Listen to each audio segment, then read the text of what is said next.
Hey, AugMentors. I'm Julie. And I'm Jimmy. And we know that great leaders have great mentors. And today we are joined by a great leader, Mike Manazir, Admiral, leadership expert, commanding officer, retired U.S. Top Gun fighter pilot, and author of Learn How to Lead to Win. Today, we're going to learn how to connect better with others by practicing our tone. You will also learn how to grow to your potential by understanding the relationship a little bit better between the words mentee and mentor. And our principle that will guide us through this episode is vision. Mike has a clear, rock steady, knows where he's going, avoiding any icebergs in his path, vision. And you are going to hear all about it in our discussion with Mike. Here we go.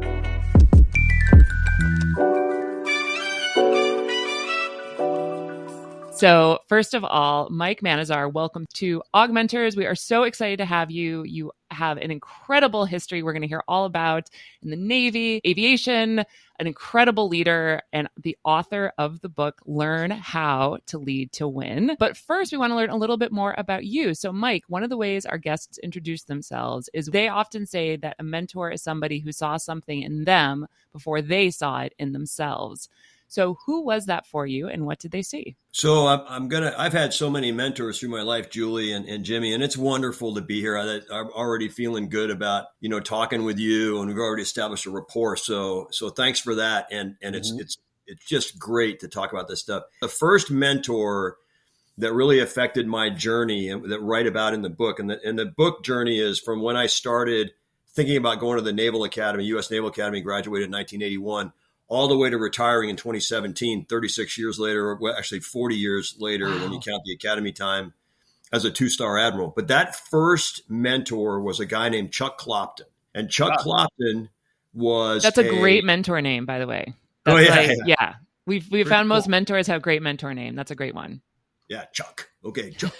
But he was a U.S. Naval Academy blue and gold officer. He was a reserve lieutenant commander in the United States Navy, and he was a lawyer. So we call those JAGs, Judge Advocate General in the Navy. So we call him a JAG. But he was a lawyer, and the blue and gold officers volunteer their time in the community. And I was in Southern California, Mission Viejo, California at that time. And my blue and gold officer was not helping me as much as maybe I needed to be helped in my process to get into the Naval Academy, which was my North Star at the time. I was headed in the Naval Academy, and that's it. I'm going. Your vision was set. Yep. And there's 3 themes in the book. We'll talk about those when you get to that question. But my North Star was going to the Naval Academy, and Chuck turned into that mentor that guided me on the path and helped me to do those things that got me into the academy. So he was the first one in that time. And then since then, of course, mentors throughout my career to help kind of illuminate the path, as it were. How did that conversation first come up, and how did Chuck reply to you when you were like, this is what I'm doing? I'm going to the Naval Academy, and either you're helping me or you're in the way. Yeah. I didn't say either you help me or you're in the way. So as it turns out, there is a rising high school senior who lives in Richmond, Virginia, who connected with me on LinkedIn. And he said, I just read your book. I'm going to the Naval Academy. I need to come meet you. And what's his name? Do we give him a shout out? Mike? His name is Shep Pounders. Also, an amazing mentee name. Way cool name, right? So Shep, I don't know Shep. One of my friends who actually I haven't seen in person in several years, but we remain in contact. He says, "Hey, can I connect this guy Shep with you?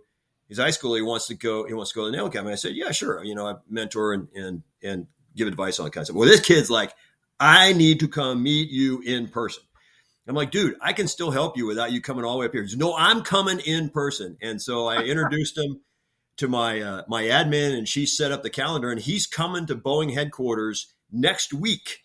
Can we interview Shep after he's done with you? Because it sounds like he's got some good information to share with our audience. Yeah, and then you should. I mean, I know he's going to do it. I mean, I was going to say I just give you his contact information. We should do that. But I'm not kidding. And so as a mentor, and to answer your question, Jimmy, what Chuck saw in me, and by the way, I was his most successful Naval Academy candidate, midshipman, and then graduate. So I reached the highest rank. So he would talk about me as like his most successful dude.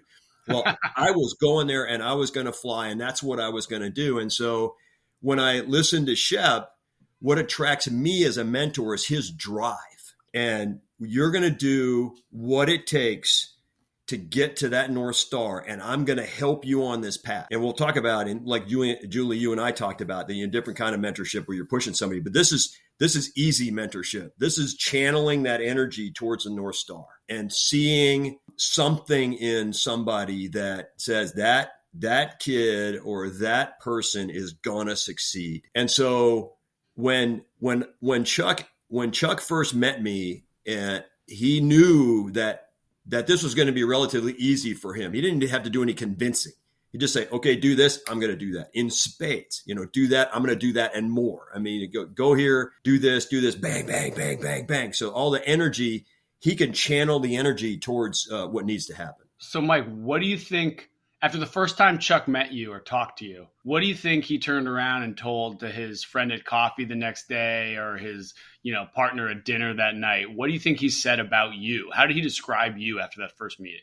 I think he was probably used a lot of superlatives. We're always looking for people who demonstrate the capability and the talents to go somewhere. The mentorship thing is to look for people who are trying to put into a certain position. And if I put myself in his brain relating Mike Manazir, to his guest and somebody say, hey, I found this guy who just all he wants to do is go to Naval Academy and the energy there. And he would comment about the energy and the connection. And so the other thing with mentors and mentees, and I'm going to tell you this is to all your listeners, a mentorship program will not work. A mentorship program. We agree with you in Good. that.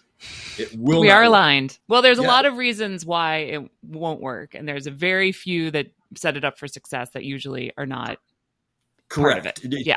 So it does when it's set up for success. But the point is the mentor and the mentee have to establish a human connection, heart to heart. There's got to be, you got to like being with the person. You got to see something in them that you're wanting to give more of yourself to them. And the mentee has to extend trust and then have that trust returned, obviously, with the mentor, right? And so they're going to tell them stuff and they're going to share and they're going to cry maybe. And they're going to, they'll get, that human connection is absolutely vital.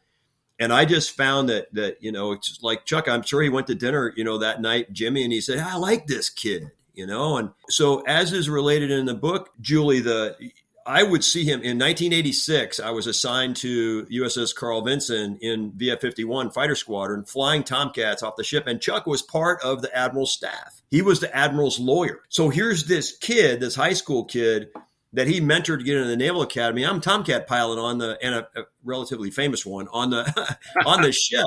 And he's like, that's my boy. Right there. Okay, wait. Is this like Top Gun? Is this kind of like the whole Top Gun? Is it like flying off the plane and coming like, I'm sure it's a bad dramatization, but I'm just trying to get a vision in my head as somebody. So if anybody's seen the movie. So I went to Top Gun in 85 when the movie was being filmed, the first one. Wow. So how good are you at volleyball? Yeah. Bad Or karaoke I'm sure, in a bad bar. Yeah, karaoke. Yeah, I tell you this really funny. I get introduced in a speaking engagement about a month ago. And, here it is. And I walked up there and I started with, you never close your eyes on the thing. And I said, whoa, wait a minute. Wait. Wrong gig. And that got a little bit of a laugh. So, that's hilarious. Yeah. That's hilarious. But it does bring up a good point, Mike, that, and I definitely wanted to probe a little bit on the North Star because that is actually our first principle of vision.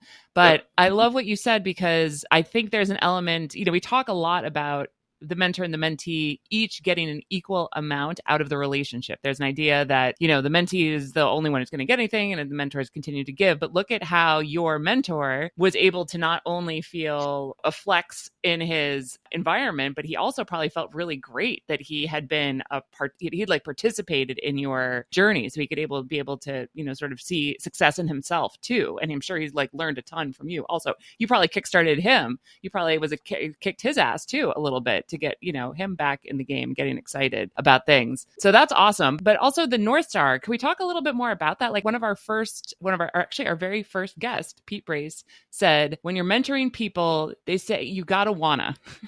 That's what he said. You gotta wanna. And it sounds like you definitely wanted, but what do you do with people who don't, or who have a hard time envisioning that North Star? Yeah. So there's so many places we can go. First, let me address the idea of the energy you get as a mentor from somebody else. Absolutely, 100%. You're invested in their success. You're disappointed when they're disappointed. You cry when they cry. They didn't, your energy is you're propelling them towards that North Star. Or whatever it is they want to do, right? And so you're part of the success, and that's why I talk about the human connection. You have to be invested in success, and you have to like the person. You have to want to be around them. You have to respect their point of view, the what they want to do. You want to help them. The vision has to be relatively achievable. Here's a high school kid. I'm going to go be the president of the United States. So mentor me to be the president of the United States. Well, okay, that might be the thing, like way down there, but we got some interim steps to go in here. So what is it on the way to go there? So yes, the successful mentor is personally invested in the mentee's success. Personally invested. Has to be. I have had people come to me for, it's different than advice, professional advice, right? So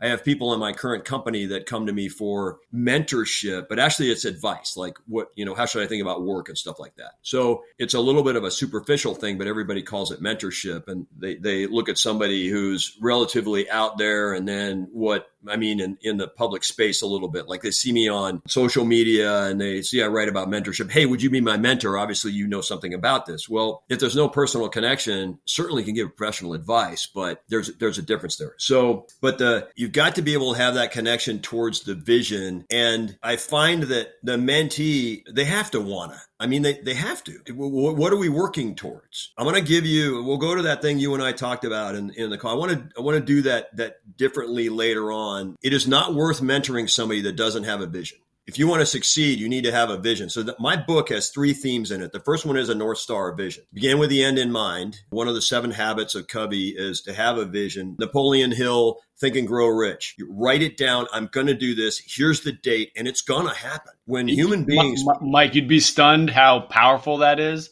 I write down now every Monday, I won't be late when Julie needs me to show up somewhere, and it works like a charm. It works like a charm. It's worked. And the potential for physical harm probably works as well, so yeah. We are quite far apart. It's more emotional torture than actual physical. He is stronger than I am. Emotional torture, yeah. Yeah. Which is much worse. You. Yeah, much worse. But the mentee has to have something that they want to go do, right? I'm going to go do this. Now and even for people that are just trying to get better in life, there are tactical objectives. Hey, I want to be on time more. How do you help me mentor to be on time more? I want to be a better person. I want to be a better public speaker. I want general stuff that isn't necessarily a North Star goal, but I want to get better at something. You can't mentor somebody who's just like, sitting there, unless what you're trying to do is actually, save their life, because you need to get them up and out of where they are and moving, and now that becomes a different sort of, influence kind of thing. Mike, could you go back a little bit to you said the differences, or you brought this up. It's something we haven't really touched on as much, but I hear it all the time, of mentoring versus professional advice. There are things that are like, the 10-minute mentor, the 30-minute mentor. A lot of universities have rapid mentor sessions where you can talk to an industry expert. How would you describe, other than that personal connection, what else would be the big differences between that professional advice in mentoring? Is it amount of time? What are some of those qualifications? Yeah, I think it's giving a personal, hey, so let's say you're doing a speed dating thing and you're doing professional advice and it's set up that way. And, people use mentoring. It's a catchword, right? It's a watchword. Totally. And by the way, every leader needs to have good mentoring skills. Ooh, you don't have to be, say that again, Mike. Every leader has to have good mentoring skills, because you will find yourself in daily battles with your job and your team and all that kind of stuff.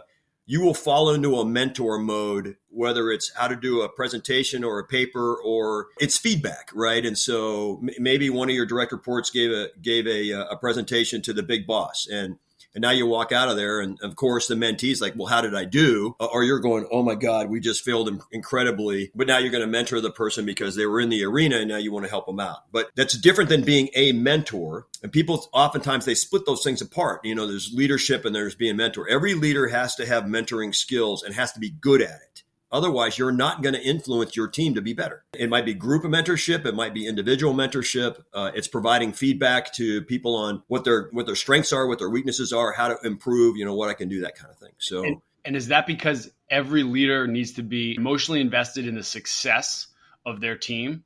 Oh, Jimmy, that's all I write about. You can't lead with your title. You have to lead with your heart. My book's about leading with your heart and the human connection that comes with being a leader. And I write, when I sign a thing, I write lead from your heart, Mike Manazir, nasty. And I led successfully when I connected with the people, whose job it was for me to lead, right? So it's got to be emotional connection. That's why we often talk about, the emotional intelligence of different people. And well, they're not really emotionally intelligent. And it might be that somebody's an automaton and they just kind of do that technically thing, but if they're somehow connected and they're reachable with as a human, then they're going to be an effective leader. So whether introvert, extrovert, a lot of people go, well, I can't do it that way because I'm not an extrovert or I'm not willing to share. Yeah, you are. I mean, you just figure out how to do that.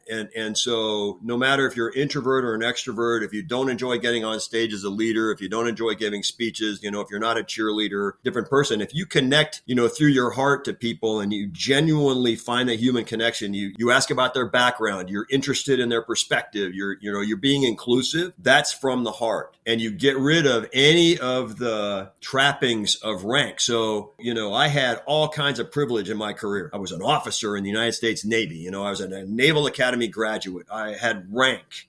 I was the skipper. I was the admiral. I'm a Top Gun graduate. All that's bullshit. What kind of person was I? When I was the captain, I thrived on the human connection with all 5,000 people on the ship, and that they knew they could come up to me and say something to me and not go, oh, that's, and now what they would do is go, that's the captain. We can't talk to him. Shh, look at. It's like a zoo animal. I can take hey, Captain, take a picture with you. It's like taking a picture with a giraffe. Here's the captain, the giraffe. Or Tom Cruise. or Tom Cruise. So I tell you a fun story at Top Gun and Tom. So John Hamm came to St. Louis to one of our big fighter sites where we build F-18 Super Hornet. And that's the airplane in Top Gun 2. And so he came up to meet the workers that build the airplane. And one of our executives was taking him around, and he would walk up to people and of course they're like, whoa. And he'd go, hi, I'm John. What's your name? Yeah. They're like, a guy. I know who you are. And so you see people like that are in celebrity roles and whatever it is, sports figure, and you were the same. Star. You were the captain. Yeah. You were the same. You were the celebrity of the ship. Right? Yeah. And there's the captain. And you would put them on that pedestal. You stick them there. Of course, as a leader, you have to understand that you are on that pedestal. You can't be like everybody's friend. You do have to lead. But they just assume you're not approachable. And when you become approachable and you're a human being and a nice human being to them, and you acknowledge the fact that, they're on the ship with you or they're, they like the movie and you're humble about it and you say thank you and you're appreciative of the connection with them. Oh my gosh. I mean, it gets this magnifying effect, that the captain chose to talk to me. Well, of course I did. I mean, we're at sea together. Why wouldn't I talk to you? Because you're the captain. You don't have to talk to me. There's a story in my book, and it's pretty huge, Julie. It talks about learning people's names, and it's a pretty powerful story, and I recommend it to one of the takeaways from our podcast today is people go learn people's names. And it turns out that if you learn somebody's name, identity attached to our name, and the fact that somebody who should not know your name knows your name is very powerful. And so I learned everybody's name in my fighter squadron, all 350 people. The officers were easy. I saw them every day. The enlisted had to do some learning. And so we were at Fallon, Nevada in spring of 1998. And we're walking, this wonderful, crisp dawn morning in the desert towards our Tomcats. We're going to go fly a training strike. And there were a couple of petty officers that were walking about 200 yards away towards my airplane. And we were me and my backseater were kind of intercepting as we went. And I knew one of them had a wife in the hospital down in San Diego, which is about 10-hour ride or a couple hour plane ride down there. And so I was a little concerned that things were going okay. So as related in the book, I started yelling at him, across a couple hundred yards, Petty Officer Edwards, Petty Officer Edwards. And he's looking and he's looking and he's looking and he's looking and he's trying to angle away. And I'm angling that when he's angling away. And I go over there and I go, hey, come here. And he comes over and he goes, I said, Petty Officer Edwards, he goes, Skipper, you know my name. And I go, of course I know your name. You work for me. And he goes, no, if you know my name, I'm in trouble. And I go, no. That's why he kept trying to walk away from you. Yeah, that's why he kept trying to walk away. So that got back to the the ombudsman that I knew everybody's name. And instantly I became this guy who cared about everybody because I knew their names. Just that. Now you have to be authentic. You have to really do that. So it's not a trick where you learn somebody's name and go there. Now they think I care about them. It's deeper than that. But when you learn somebody's name and you simply be able to do that, like, you don't need a name tag that has their name on it. You look down and go, "Hi, Petty Officer Smith, how are you?" And stuff. So anyway, it's that personal connection. So Mike, tell me how you do that at scale, because, I have a lot of people come to us and say, "Oh, it's great. I understand that, all great leaders have great mentors. Sure. But I have 350 people. I have 5,000 people who I lead, and it's overwhelming, let alone the names themselves." But you're saying you were somehow emotionally connected to all 5,000 people, yet at the same time, you couldn't be everybody's friend. You needed to lead. So how do you balance that, like the need for leadership and setting a direction with also being emotionally connected to an amount of people that is beyond almost every human's ability to keep in their head, unless you're a savant?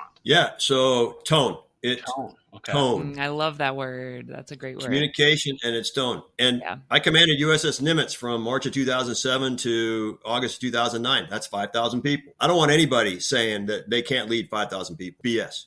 Your tone, the way you communicate, who you call out. You're probably not going to know all 5,000 people. Now, I will not tell you that I learned even 3,000 people on the ship's crew when I was XO of USS Carl Vinson, second in command around 9/11. But I knew some key people. And so I would run around the ship and I would find Petty Officer Smith in the galley, put on a paper hat and an apron, serve food to the enlisted guys. I might see somebody I knew from the squadron that I'd fly with and say, "Petty Officer Gilbert, what's going on? How's the flight deck?" It's all greasy and stuff. And you need to have more vegetables, not that mac and cheese right there. So here, on his tray, right? And then the person on either side of him would go, "Frickin' XO knows who you are." And you get this magnifying myth that you know everybody's names. And so every interaction of a person who is the CEO of a large company, and I'll say large, let's say 5,000 or more, is absolutely key. Every interaction, a town hall meeting where all 5,000 people are there, a video, a Zoom call where everybody's on there. The boss is on the stage talking to people, connecting with the audience. And so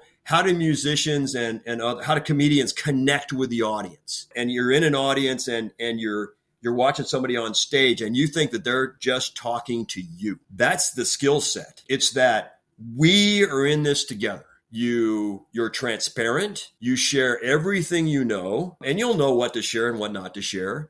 You tell them everything you don't know. In fact, I will tell you that the leaders who are the most successful over COVID and all of the uncertainty are the ones that tell people what they know, that give them the impression, "I have your back. No, we've never been through this before, but I kind of know what I'm doing here. You go this way and we're going to be fine." And you give that confidence to them. And then you create opportunities to go meet people. Very simple. You walk to your CEO office every day. You come up the stairs because you're an athlete, you're cool. You come out of the door and you walk by a number of little pukas where people are working towards your office. Do you say hi to those people? Yes. Do you ever acknowledge what they do for you? Do you know their names? Do you know what they do? The ones that see you every day. So, because what you need to think about is you're typing away and whoosh, there goes the boss, going like, "You know what? That guy never talks to me. He doesn't even know what I do." That was what drove me in my fighter squadron to learn everybody's names, because I was absolutely terrified that the sailor, and then by extension their families, which is where the decisions came from, would not think I cared enough about them. And when I was asking them to, work 7 days a week, and then I take them on deployment and they don't get all those personal family things like anniversaries and birthdays and stuff because I'm driving it, that I would not care about them. That terrified me. And so in a company, when you do that, you need to create those opportunities to come by so that somebody's sitting there who's 8 levels below the boss, and the boss leans on the corner of their door or puka or whatever and asks about the pictures on their desk. They're going to go tell people at lunch. They're going to say, "You know what? Mike stopped by." "Mike who?" "Mike. Mike, did he talk to you?" You're like, "Yeah, what'd he say?" And all of a sudden over there, and now you're walking by, and then somebody next to him, they're hoping they're going to talk to Mike too, because it's cool to talk to the CEO, and the CEO taking time. And pretty soon what that does is it builds this attitude in the company that the boss is approachable and they care about all of us. And I'm in a safe environment because the boss cares about me. When maybe there's some new policies coming out, maybe they haven't quite come out yet. And you know that person 8 levels below you is going to be victim of this policy. And you go, hey, don't tell anybody. And of course they will. What I'm about to do this thing with like our pay scale. What do you think? I mean, really, what do you think? You seem like you got a pretty good head on your shoulders or whatever. I know you come from, this sort of background. I really respect that. By the way, I had a friend that lived in Poughkeepsie, New York, and you create a connection there, right? And then you go, what do you think about what we're about to do here? And then by definition, extends to, hey, how am I doing? Like, how am I doing at your place? Yeah. I mean, and now there's this trust that starts to build, and the tone of it adds to that trust. And that's what I did over nearly 3 years in command of Nimitz. I created a tone in 5,000 people, and nightly, and I talk about this in the book, nightly at general announcements on what's called a 1MC. And I get on the call sign of the CEO of the ship. There's these call signs, and the call sign of the CEO of Nimitz is Old Salt. And so, if I was on a radio and I talked to an airplane, go 401 Old Salt, it's like God is calling you. That's the captain calling you on the radio. And so on the general announcing system, they would get on there every night between day ops and night ops. I would get on the general announcing system and I would tell the crew what we were doing. And when you are away from the coast, you could be 100 miles off San Diego or 1,000 miles from anywhere or off the coast of Singapore, and they don't know because it's just water. Yeah. And so you have to tell them kind of where we are. I mean, the people that can look at charts and things, in the ops centers know where we are, but most of the crew doesn't really know where we are or what we're doing. So I would spend a lot of time talking about, what we did that day, what's coming up. And then part of that was recognizing a sailor of the day from the embarked air wing, so one of the squadrons, and the ship's company. So a combination of the ship. So we'd have 2 sailors up there. And I would talk about these people like they were celebrities. Petty Officer John Smith from, somewhere in Arkansas and his family's this. And I used to get a lot of crap because people would go, oh my God, would you stop? These people are just normal people and you're talking about their, so I do this huge thing and my tone is just like this. Yeah. And so the bosun would blow the pipe, you hear the Navy pipe and he'd blow it for there's a bunch of them. They competed because they would blow that pipe for like a minute. And it drove the crew freaking crazy and made me laugh. But they'd blow this pipe for a minute and then go, stand by for a word from the commanding officer. And then I would get on there and go, good evening, Old Salt, or good evening, Nimitz Warriors. It's Old Salt. It's great out here. And it might be like storming. And that's awesome. The weather's great. Come on outside. Let's go, walk the flight deck, and it's like, everything going on. But I made everything like, okay, this is great. This is what we're doing. Let me tell you what I know. Let me tell you about this cool sailor over here. And people wanted to be a sailor of the day. They got to sit in the captain's chair and they got talked about. Oh, that's they got recognized. I love that.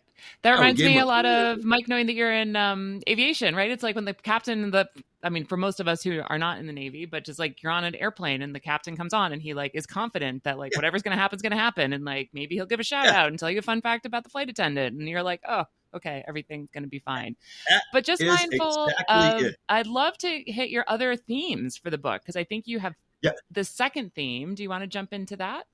Yeah. Thanks. So it's good. Sorry, I'll start running on a story. So I'm glad you interrupted me. Hey, stop. The second theme is failure. So lots of failure through that book. And when I mean failure, I mean be willing to fail on the way to the North Star. What does it take to get there? Okay. And there are about every worthwhile pursuit. What does it take to get there? What are you willing to do? What are you willing to risk? And you know that you're going to fail because I'm going to do anything it takes to get to that North Star. And so trip, fall, skin your knee, bump your head, rock climbing, wonderful metaphor. You're going up, you're going on this path, and all of a sudden you can't get over this. You have to go back down over to your right and then, come back up the other way. Life is like that. And so failure is the second theme, risking, knowing you're going to fail. And then the third theme is right behind it. And you can almost guess what it is. That's the resilience to get up and keep going. And so my journey for my North Star. So I want to go to the Naval Academy so I could fly. When I got to the Naval Academy, I wanted to do as good as I could. So I get a pilot slot in naval aviation.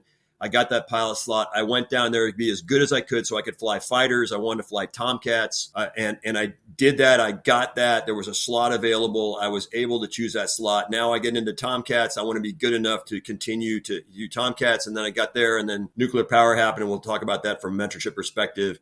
Now I want to command a carrier. That's my North Star. I'm going to do everything possible to go there. And then, my whole naval career doing the things that the professional monitors told me to do en route to that higher position in my naval career. And all of it is competitive. All of it. I have 40. I have 40 full years of competing for everything I did.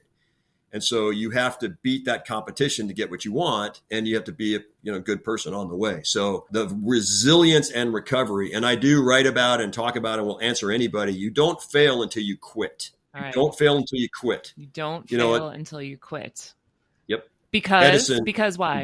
Tell us more. Well, so if you have a goal you're going to go do and you're not meeting your goal, or you realize that, here you are, it's perfect recently. So here I am on this goal, COVID happens, and now here I am. So, all right, what are you going to do now? If you quit doing the thing you were going to do because COVID is there, you have failed. External factors, internal factors, could be, but you by definition have failed. If you pick up and go, all right, I now have a different environment. Let me create some certainty out of this uncertainty, and I'll keep going towards that goal. You might now have extended the goal out a couple of years, but you haven't failed because you keep trying. There are so many pursuits like that. I mentor a lot of people get into the Naval Academy, like this guy, Shep Pounders. A lot of them, not a majority, but a percentage of them don't get in the first year. Now, are you willing to go to another college or a preparation school or some other kind of program? Are you willing to enlist in the Navy because the majority of applications from the enlisted ranks of the Navy get in? Do you want to try that to go to the Naval Academy to then do that? So that's what I mean about that. Hey, I failed to get selected by, the Naval Academy for an appointment. So I'm going to do this instead to get to the Naval Academy. That's what I'm talking about. Mike, how do you define failure? Because to fail, there must be also a beginning and an end. It's not like you just, I failed at this. Like I was crossing the street and I tripped, and fell. That's not like failing. What are the parameters where you can both have success or failure? How do you think about that? Well, so as I told you, everything I did in my career was competing. In my first failure, actually the very first one is written in the book, is when I went down to get my flight physical in Pensacola. And I had 2015 vision. And when I went to that examination, my right eye failed the first time with 2025. And you have to have 20/20 vision to start flight training. So my dream was just instantly shattered right there. Now that was a physical ailment that, if that held, and it didn't hold, I came back later on, and I don't know why. I don't know if I certainly didn't get any better at seeing something. So either God said, you're going to see this time, or the doc put his thumb on the scale, or he went, hey, you're good enough. And it was like, saw this crestfallen, all I want to do is be a pilot guy.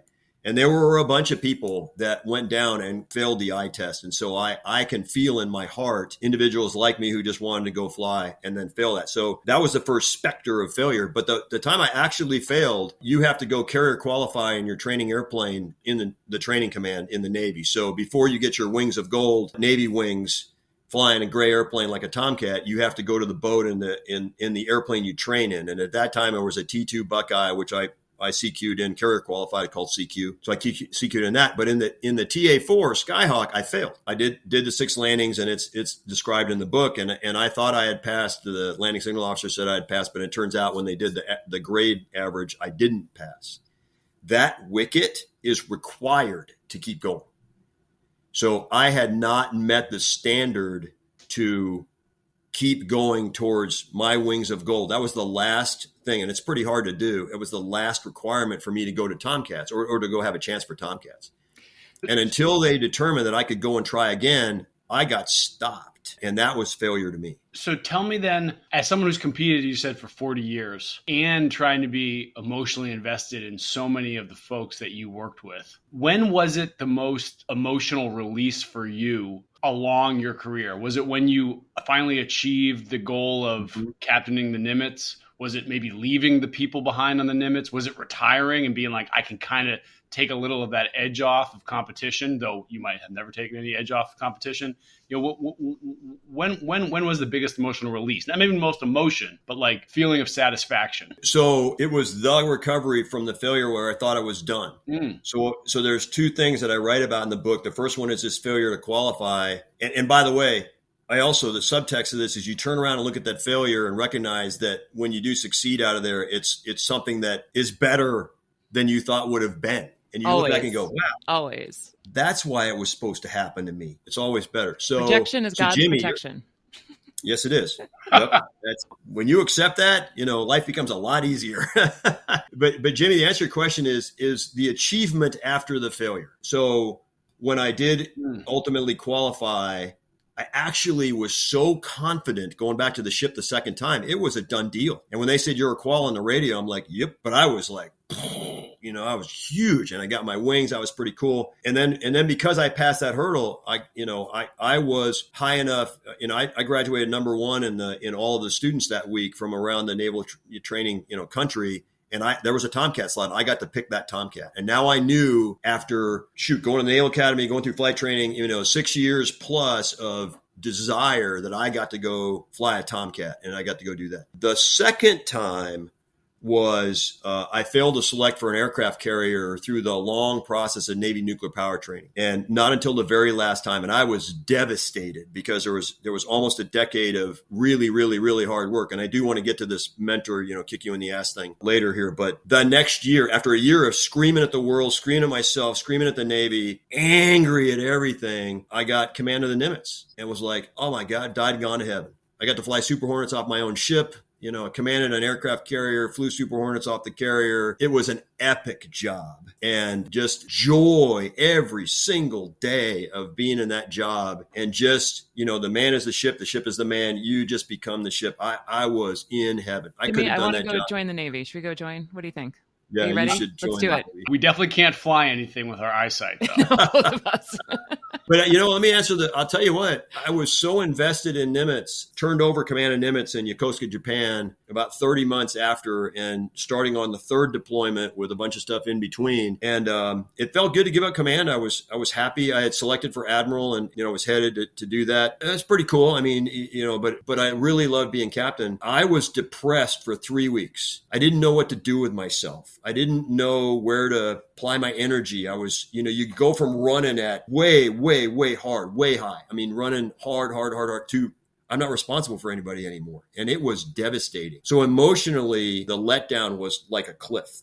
And it took me a long time to sort of recover from that. But there's nothing as good as being the commanding officer of an American aircraft carrier. Nothing. How do you feel about the Nimitz being decommissioned shortly? The Sacramento was my supply ship. That's been decommissioned for a while. The Tomcat was decommissioned. It's on a stick somewhere. So I don't get that. I'm an old Tomcat guy. So it just is, but there's a place in my heart, I run every time I see that somewhere. And of course, Nimitz was out and, in the Western Pacific recently, a lot of press about China and stuff, but I always run around going, that's in my boat. So tell us about the kick-ass, because we talked a little bit about the idea of a mentor.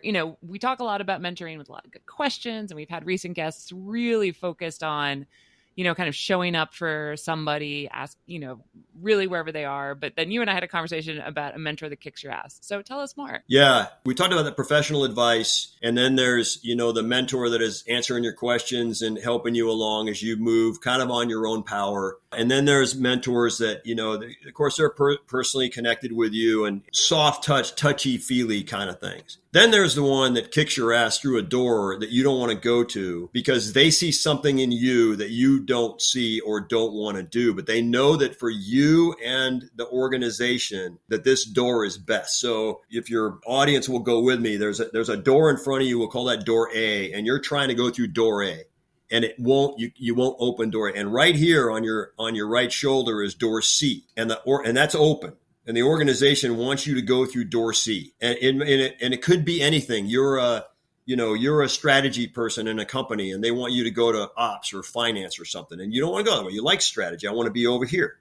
So you need to be open to go in that direction. But until you're open to that, there's going to be people that say, hey, you should kind of go over here. And if you continue to push back against that, it can stop your progression in the organization you're in, because they go, well, look, there's no spot here for you to want to go do that. And I'm not talking about people that want to go be the CEO, and we're always talking about people wanting to get there too fast. No, I'm talking about a path. And so you're on a path, right? And so this is kind of in situ mentoring. This isn't going to the next thing. This is kind of in the process. So here I am in the Navy, and I'm flying Tomcats, and I'm going to the Pentagon when I'm supposed to, and I'm doing these things I'm supposed to. And after my squadron command, there is an opportunity to be selected for the Navy nuclear power program, which gets me to Nimitz, which, by the way, remember, Jimmy, I told you was the best job in the galaxy. And it is. But to get there is a 10-year, very difficult path of academics and, so you go to nuclear power school, and for 6 months, you're learning everything an engineering student in college learns in 4 years. And you didn't have an engineering background? I did. Oh, okay. But they reteach you all this stuff.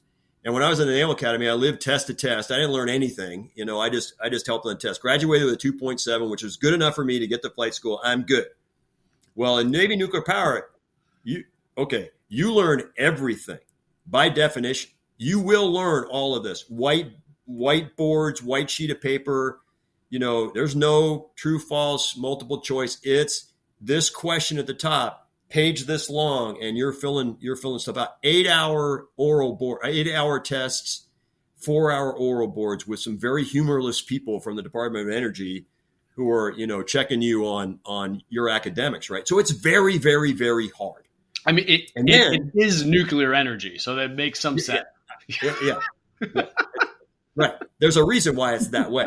But so, and then at the very end, when you get selected to go to carrier, so you come out of school, year and a half school, you go to be the second command of an aircraft carrier to learn how to be the second command. You do that for 2 years. Then they give you a ship that has a deep draft similar to an aircraft carrier. So you do that for a while. And in case I bump that into something I wasn't supposed to, thank you very much, Captain, have a nice life. You don't get a chance to do a national asset, an aircraft carrier. But there's another selection to get to the carrier. And only 2 out of 3 of the people that start the beginning of that path get to command a carrier. And so all of us, everybody who was qualified, looked at that and some said, I'm willing to go. So that's that North Star, that vision, right?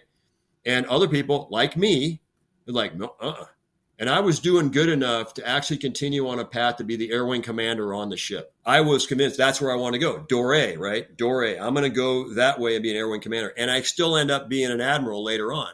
And I can still fly. So why would I want to stick pencils in my eyes and go to nuclear power with a 67% chance of selecting when I'm pretty darn good and I can continue to fly? So this kick-ass mentorship was, they called me in the selection board and said, we need to go nuclear power. And I said, no. And then an increasing number of people said no. And then my boss, who was a 3-star at the time, and I write about it in the book, his name was John Nathman. His call sign was Black. And he was a 3-star. And 2 days after this conversation started, he called me down to his office. The executive assistant comes up and says, hey, the boss wants to see you. And because of course he wants to see me. He's going to tell me to go nuclear power. And I'd been just sleepless nights trying to figure out what to do. Mm-hmm. Well, I get down to his office and he just starts screaming at me. The 15 feet, I tell the EA, I'm here to see the Admiral. He hears me coming in the door, outer door towards the inner office, and he just starts screaming. And every other word is the F-bomb. And he is just, wow. I'm a commander. And here's this 3-star screaming at me like I'm a child. And by the time I got to his desk, I was nodding, yes, sir, I'll go nuclear power. And I hated a lot of it. And then every single phase of it got better. And then I didn't select in 2005 for that carrier. So that 67%, I was the 33%. And I thought, that's it. This is what I was afraid of after almost a decade.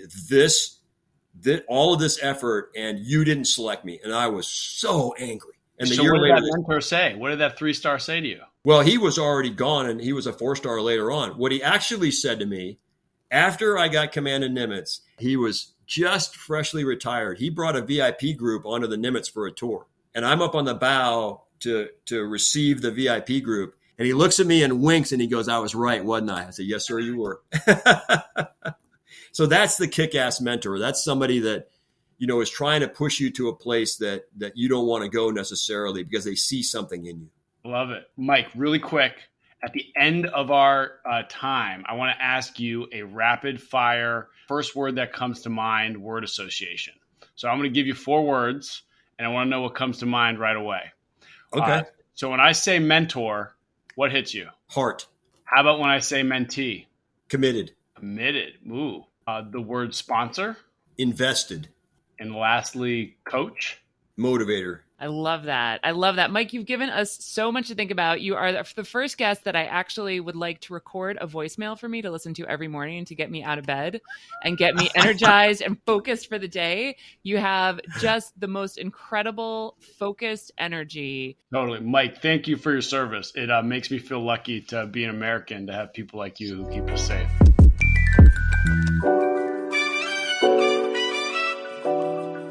Jimmy, I mean, I just have such Top Gun flashbacks. That was amazing. Mike was incredible. Talk about propulsion. There's a lot of energy and power that Mike's bringing. And I think this is the first time we can say that somebody has more experience with AugMentors than us, because an AugMentor is what a mechanical engineer calls propulsion. And more energy. I mean, I feel like you and I have a ton of energy. Mike, wow. I mean, Mike is on fire, completely on fire. I loved his first... You mean his first mentor's name and the mentee's name he brought up? Chuck Clopton. Always. Shout out, Chuck. And I mean, we got to give a shout out to Shep Pounders. Shep, we're looking forward to an email from you. Shep Pounders, shout out. Central casting. Amazing. I mean, it can't be better than that. But I love what he talked about related to tone. And I know that's what we wanted to talk a little bit about connecting better with others. And I always think of tone as it relates to music and the tone in your head of like the song in your head, right? I feel like I always have some kind of song in my head that's like, you know, kind of rolling through. And that's how I want to present myself. So I think about a tone in terms of how you're talking to others. When you have that like Metallica tone, you're like freaking out. Everything's like chaotic. And it's wonderful, but it's also like a bit much. And sometimes people can find that to be a lot. So I like how he talked about making sure that as you're communicating as a leader, it's really all about your tone. So can you have a smoother tone? Can you have like a more relaxed tone? Can you have a tone that like a dulcet tone? A dulcet tone? Can you have a dulcet tone? I don't know. What do you think of that? Like the idea of how you communicate as like music. If you're talking about being in harmony, and music is critical for that, I couldn't agree more. That how you communicate, what you communicate, your actions, your goals need to all have a harmony and rhythm to them, or else you're going to come across as inauthentic and all of your effort is going to be weakened and your leadership abilities are going to be reduced. I mean, Mike said it so well. Like, how else do you keep 5,000 people literally rowing the same boat in the same direction? You got to keep it chill. You got to keep that like chill tone and make sure everybody feels that also. So I think as a leader, how you communicate your tone, and then how do you do that as a mentor? How do you have mentoring versus advice? How do you actually have a conversation with somebody that inspires them to think more about themselves versus just like firing off a bunch of advice to them? And I love how he brought that reminder that your tone and the questions that you ask and how you ask them can really impact how somebody moves forward. I totally agree. Especially the simple piece of your tone will change when you want to and begin to be emotionally invested in the other person, or as Mike was, emotionally invested of the success of all 5,000 people and his crew. That was the tone he wanted to communicate. And that totally changed how everybody was leading their day-to-days. If he only had a goal of let's see how fast we can go, or, you know, let's like make sure we do our chores, you know, the best, it'd be very different than Mike's, you know, really personal connection and tone that he brought to the ship in his leadership. And if he was freaking out, that's terrible. 5,000 people on a boat. He cannot freak out. It's not okay. It would not work well. So I love all that. And then, Jimmy, this was the first time you picked how to grow to your potential was from your rapid fire. Yeah. It's new. Tell me more. How'd that happen? Well, I wasn't expecting Mike's response. I think it was that simple. And it really made so much sense to me that everything we're doing here at AugMentors is trying to more or less create a more perfect union. You know, that's what we want to do through mentoring, through relationships, through caring about others, as Mike said, about being emotionally invested in others. So when I said mentor and Mike said heart, I was like, that's it. You know, you need to show up caring about the person in front of you. You got to put your emotions on the line a little bit to do that. And what also rang true was when I said mentee and Mike said commitment, because we talk all the time. We got to remove that hierarchy from mentorship and get back to a mentoring relationship. And what's crucial is the mentor may show up ready to care, if they bring that heart. But if the mentee doesn't come with the energy and perspective, that they don't commit to that first meeting, and then most importantly, if they don't reach out for a second, there's no relationship. A relationship is not a one-time interaction. A relationship requires multiple interactions, and the mentee's got to bring that commitment. Mentors are not the people that are following up on you, because if they're following up on you, that is a very different role. Preach. Soapbox, jumping off. I love that. I love that. And I think, honestly, that is such a great reminder, Jimmy, because the mentor has to bring the heart, the mentee has to bring the commitment, and that relationship can evolve. It can have evolutions. It can continue to grow. And each person in the relationship can grow to their potential. So I love that. And then, if we're talking about principles, vision, Mike, I have almost never heard somebody so clear at such a young age communicating to his mentor what he wanted to do, how he wanted to get there, and what was going to actually happen, which of course was what happened. That clarity is like legendary. Completely. I asked Mike the question, why did you think your first mentor, Chuck, took a liking to you and wanted to put his heart in his sleeve for you? And Mike said, because I think he told his friends, I found this guy, Mike Manazir, and all he wants to do is go to the Naval Academy. Can't get more clear than that. That's it. That is totally it. He was super clear. He was super focused.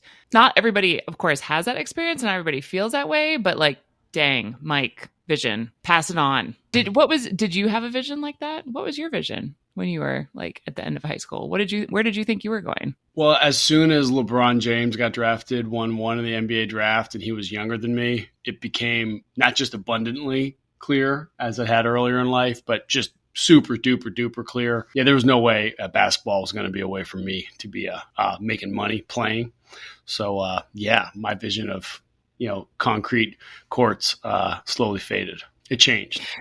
So what replaced it? Yeah, you had a vision of doing an AugMentors podcast with me? AugMentors World Tour. I think like most people, the vision for me changes from time to time. And actually our discussions around vision, such as our Tom Preston interview and the Nirvana letter, though there's some excellent tools to begin to help you hone and craft and sculpt a vision. So it's okay if you don't necessarily wake up every morning like I'm going to Annapolis and I'm going to fly the fastest stuff out there and then command the biggest boat out there. You can find your vision over time. And AugMentors is here for you. That was a phenomenal pivot, Jimmy, and a good pitch for AugMentors. So yeah, I loved the conversation with Mike. I am so energized by him. I'm so happy that he's out in the world, getting people fired up, which is the only word to describe him. And Mike, we cannot wait to go have morning coffee with you and do a workout.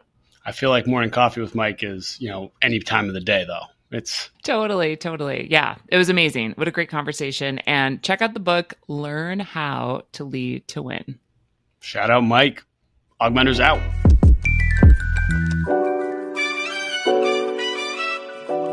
Wow, you've made it this far, and we thank you. Hopefully you enjoyed our episode and discovered new ways to bring more authentic connection into your mentoring relationships. Want to tell them more, Jimmy? Be an AugMentor with us. Visit our website for the best interactive mentoring content at augmentors.us. Share our podcast with someone you care about. Like and subscribe. And yes, really, you following our show and writing a review, it's a big deal. Your actions provide us with the resources to continue our undefeated, unencumbered, prize-winning productions. We welcome questions and suggestions via email hi@augmentors.us or on social with our handle @AugmentorsHQ. We are most active and available on LinkedIn and YouTube. Shout out and earnest thank you to our intrepid producer, Erlin Cato. We appreciate you. AugMentors out. See ya.